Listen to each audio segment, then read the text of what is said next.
Então, galera, nós vamos dar continuidade ao, à disciplina de linguagem de programação 2, né, que aborda desenvolvimento web. E a primeira coisa que eu gostaria de ver com vocês é a questão dessa diferenciação. Algumas coisas relacionadas a essa diferenciação acabam que são, às vezes, mal compreendidas no início e depois elas atrapalham a compreensão de algumas coisas novas, tá? Então nós vamos abordar um pouquinho dessa diferenciação nesse início para a gente começar logo em seguida a já trabalhar, né, novamente com algumas coisas mais de codificação mesmo, dando continuidade ao que a gente já fazia na época do regime presencial. Bom, eu tenho aqui um exemplozinho bem curto de um script PHP. Esse script PHP ele tem algumas características específicas, por exemplo, ele está dentro de meio que uma tag, né, que indica onde começa e onde termina esse script. Isso acontece porque um arquivo PHP ele pode conter código PHP, código HTML, código CSS, código JavaScript misturado. A gente vai ver isso com calma posteriormente. Mas, como ele pode ter diversos tipos de conteúdo, aquela parte específica que é conteúdo escrito em linguagem PHP tem que estar demarcada, né, para que o interpretador consiga encontrá-la corretamente. Então a gente tem essas marcações aqui. Outra coisa, né, que aí a gente já vê bastante familiaridade com relação às outras linguagens. A gente tem a chamada aí de uma função e a passagem de um parâmetro para ela. No caso, essa função vai gerar uma mensagem na saída. Esse documento, assim como os demais documentos que compõem um site, né, documentos HTML, documentos CSS, documentos JavaScript, eles ficam todos armazenados lá no servidor onde o site está hospedado. Só que esse tipo de arquivo ele é processado duas vezes antes que o resultado apareça no navegador. Mas por que isso? Por que ele é processado duas vezes? Em razão então da diferença que a gente tem no funcionamento de uma aplicação web para uma aplicação desktop. Se a gente tivesse uma aplicação desktop, esse print que está aí, né? Ali está escrito printf, por costume, mas esse print que está aqui, existe printf em PHP também, mas esse print que está aqui, ele jogaria a mensagem direto na tela do usuário, né? Então, a aplicação rodaria toda na máquina do usuário e esses comandos de saída, ele geraria o conteúdo direto nessa tela. Porém, né, sendo web, esse código ele vai ser processado no servidor, ele vai gerar um resultado, mas esse resultado ele foi gerado lá no servidor, lá na máquina servidora. E aí ele precisa ser enviado pela internet até chegar na casa do usuário. Então, a entrada e a saída de dados ela não é feita de maneira automática, igual acontece numa aplicação desktop. Ela é feita de maneira meio que assíncrona, em que o usuário às vezes digita alguma coisa numa página HTML, esses dados são capturados e enviados lá para o servidor. O servidor processa isso, faz busca no banco ou faz inserção no banco, gera algum resultado. Esse resultado ele é devolvido lá para o cliente, tá? No servidor, esse script propriamente dito seria interpretado pelo interpretador de PHP. Às vezes a gente fala que é só PHP mesmo, né? E lá no usuário, quando devolvido, esse não esse script propriamente dito, mas o resultado desse script, né, seria interpretado pelo navegador na hora dele fazer o desenho disso na tela. Então, se o nosso usuário digitar lá no navegador algum site qualquer e ir lá no finalzinho o nome de um arquivo .html, o que acontece? O navegador ele monta uma requisição HTTP, vamos considerar que é como se ele estivesse escrevendo uma cartinha. Tá? Nessa cartinha vão várias informações, mas que não fazem parte do nosso contexto agora. Mas então o navegador escreve uma cartinha para o servidor pedindo aquele arquivo especificamente. Aí o, o servidor ele vai, no caso o Apache, né, instalado lá no servidor, ele vai receber essa requisição e ele vai olhar lá, né, ele vai olhar essa requisição e vai perceber que é um arquivo HTML. Aí ele simplesmente vai procurar esse arquivo HTML lá na estrutura de arquivos do servidor e vai devolver, né? Vamos dizer que ele vai novamente escrever uma cartinha com a resposta e nessa cartinha ele vai colocar o conteúdo desse arquivo. Então ele vai devolver para o navegador que solicitou.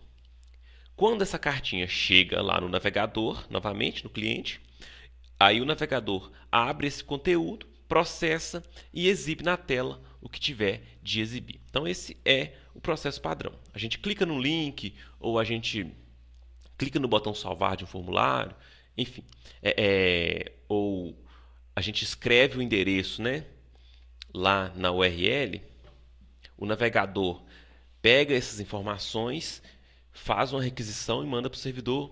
O servidor recebe essa requisição, interpreta, tenta interpretar e devolve o resultado. No caso, quando é um arquivo HTML, ele simplesmente pega o arquivo e devolve para o navegador, e o navegador faz a renderização na página.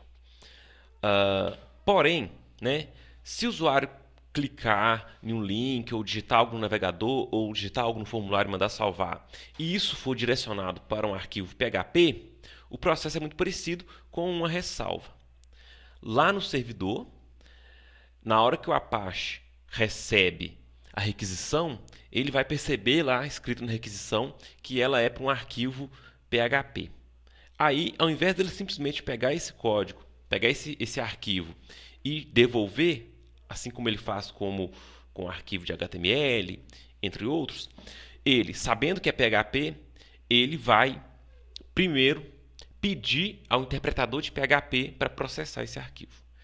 E somente aquilo que o interpretador de PHP obtiver como resposta é que será devolvido para o cliente. Tá? Então, arquivos PHP são, antes de serem devolvidos para o cliente, eles são processados lá na máquina servidora pelo interpretador de PHP. Tá? E é nesse momento, então, quando esse arquivo PHP é processado, que os códigos PHP são processados, né?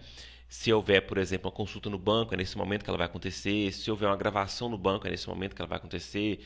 Se houver alguma transformação de dados necessária, é nesse momento que ela vai acontecer. E o que vem na cartinha para o navegador é simplesmente o resultado dessa interpretação, desse processamento que o PHP faz lá no servidor. Então, no servidor, a gente precisa, no mínimo, o Apache, que é esse software. Tá? Numa máquina servidora, a gente tem alguns softwares. Entre eles, o Apache é esse cara que recebe as requisições e determina ali o que vai ser feito. O interpretador de PHP, que é o que processa os arquivos PHP, né, a pedido do Apache. O MySQL, que gerencia acesso à base de dados, quando for o caso. Né? Se a gente tiver uma aplicação que não tiver banco de dados, a gente vai precisar do MySQL. Bom, uma observação, na verdade duas. Esses softwares eles podem estar instalados em uma única máquina ou eles podem estar instalados em mais de uma máquina. Principalmente em aplicações que têm uma quantidade de acesso muito grande, né? Sistemas que já evoluíram muito e são muito grandes, acaba que o pessoal divide a infraestrutura em mais máquinas de acordo com a necessidade. Outra coisa, a gente pode utilizar outros softwares em vez de utilizar esses que eu listei aqui. Eu poderia usar um outro servidor web ao invés de utilizar o Apache. Poderia utilizar uma outra linguagem de programação e um outro interpretador dessa linguagem ao invés do PHP. E poderia usar um outro gerenciador de banco de dados ao invés do MySQL. Tá? Esse trio aqui nós vamos utilizar nas nossas aulas, mas eles não são os únicos. Existem outras possibilidades. Bom, isso aqui é lá no servidor. E lá no cliente a gente tem simplesmente o navegador. Então, bacana, uma das coisas, né, das aplicações web que são muito bacanas é o servidor não, o cliente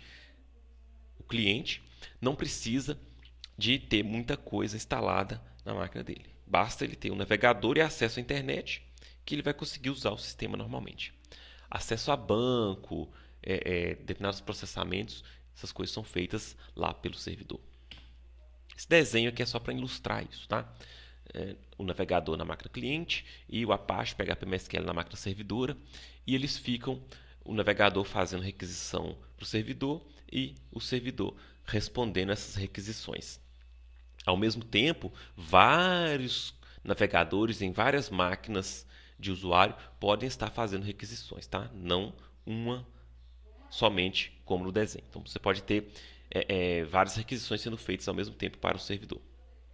Um detalhe aqui nessas observações, nesse desenho, é que lá no servidor, né, eu já até falei, mas lá no servidor é que os arquivos ficam armazenados, tá? Então, mesmo os arquivos HTML, CSS, as imagens, ficam todas armazenadas no servidor. Agora, na hora de processar essas coisas, é que algumas coisas são processadas pelo servidor, né? Outras coisas são processadas cá no cliente, pelo navegador, como a gente já falou.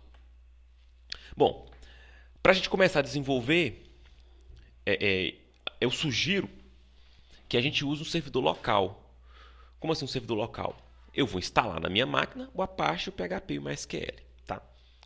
Por que disso? Para facilitar, a gente não ficar dependendo de internet, a gente tem mais controle sobre as coisas que a gente está fazendo, dependendo da... Se a gente for fazer já o aluguel de um servidor, a gente vai gastar dinheiro desnecessário agora. Se a gente for procurar algum gratuito, às vezes a gente vai ter propaganda misturada, ou se tiver algum que não tenha propaganda, às vezes a gente vai ter mesmo a questão de acesso à internet, né? Essa dependência. Então, geralmente, quando a gente está desenvolvendo, a gente instala um servidor local, e aí depois que a aplicação está pronta, a gente manda isso para a internet de fato. Então, a gente vai instalar Apache, PHP e MySQL.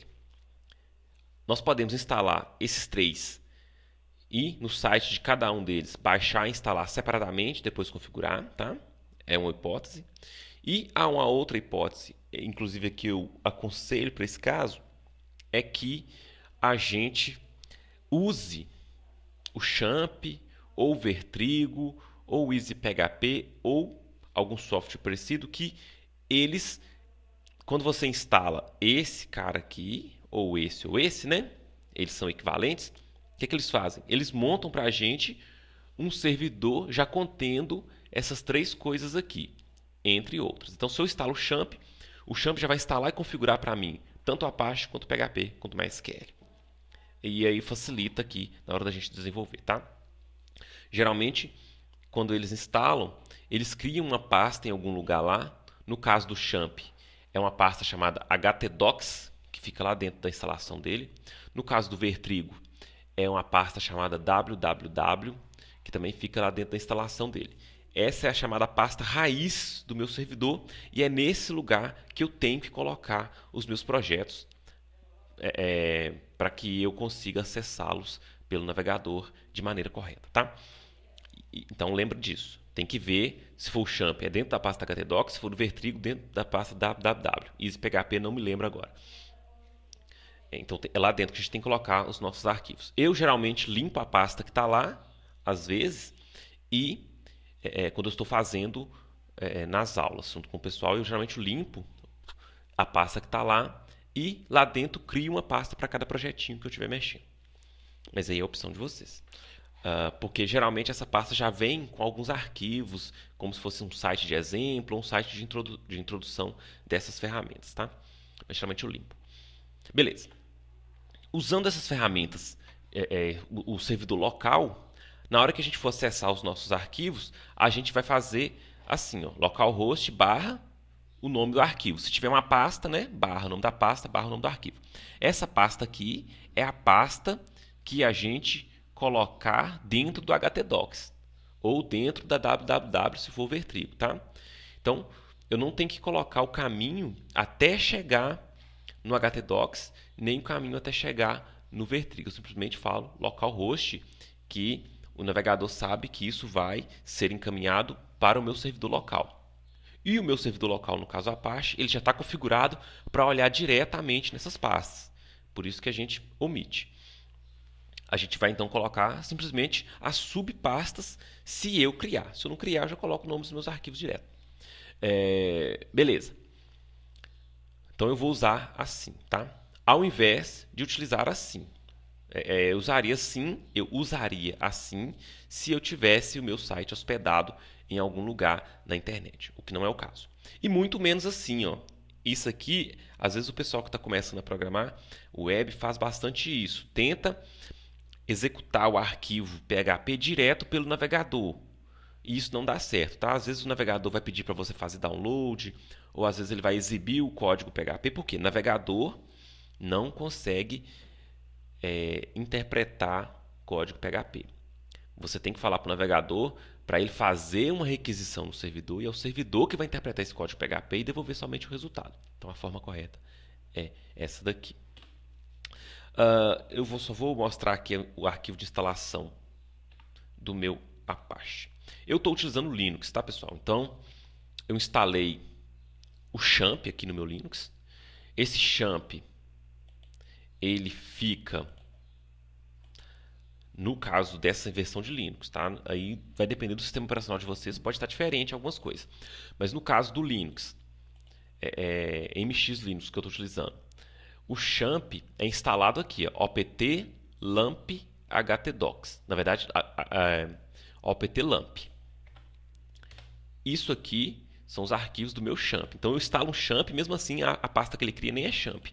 Por ser Linux, já tem esse padrão de utilizar lamp, tá? Mas foi o XAMPP que eu instalei. Mas ele bota os arquivos dele aqui dentro dessa pasta lamp. Entre esses arquivos, aquele que eu tinha citado anteriormente, né, que é aquela pasta raiz do meu servidor que eu tenho que ficar atento a ela, é a pasta htdocs, essa daqui, ó. Dentro dessa pasta eu tenho aqui algumas pastas de arquivos, de projetos que eu faço, isso aqui principalmente para as aulas, de coisas que eu fiz para as aulas. E, inclusive aqui também estão os arquivos que já vieram na instalação do XAMPP, tá?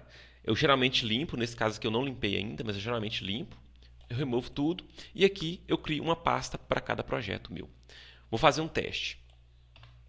Eu vou criar uma pasta aqui chamada teste.